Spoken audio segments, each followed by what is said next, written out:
DeLano?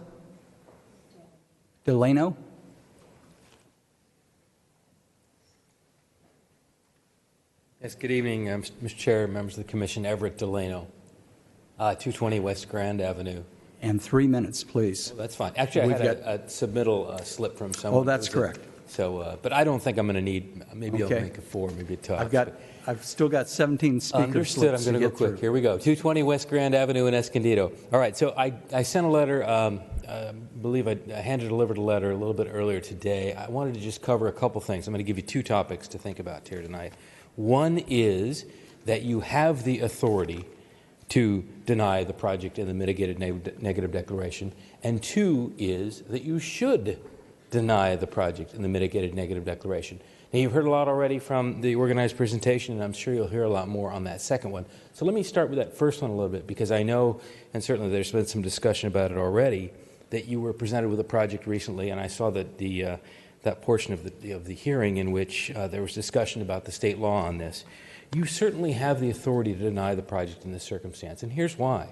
It is both inconsistent with your general plan and your zoning, applicable standards of your general plan and your zoning, and it presents the health and safety issues that allow you to exempt it or reject it on top of that. But let me identify a couple specific things. There were several general plan requirements that I identified in a comment letter that I submitted on the mitigated negative declaration, and you can certainly review those and see what those are. But let me also show you something else, because even staff tonight acknowledged that this project is inconsistent, at least with regard to 4 units, with your own development standards in your municipal code, and is actually asking for an exemption of those. So even at that basic level, you have a very specific criteria in the municipal code that the project is asking an exemption for. In and of itself, that's a basis upon which you could deny the project. But let's go to specifically what some of the things you're hearing about, and you're certainly going to hear from others tonight, so I won't spend a lot of time on this. But it's interesting when you think about what this project is really doing.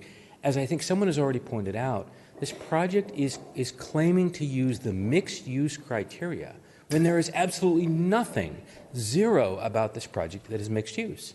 In fact, the applicant's representative himself didn't say it was mixed use, just that they have an agreement which they can't share with you, and that they have some commitments which they won't give you, that somehow or another there'll be some other commercial projects next door, maybe, wink, nod, hopefully they'll still be there.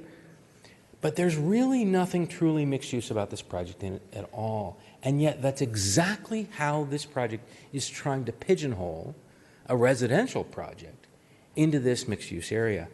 As the commenter just a moment ago identified, there was a reason for thinking about mixed use because of its smart growth properties, because of its ability to allow for a combination of uses, to allow for commercial, office, residential components working together, and thereby reducing the needs for traffic, reducing the parking, reducing the other things.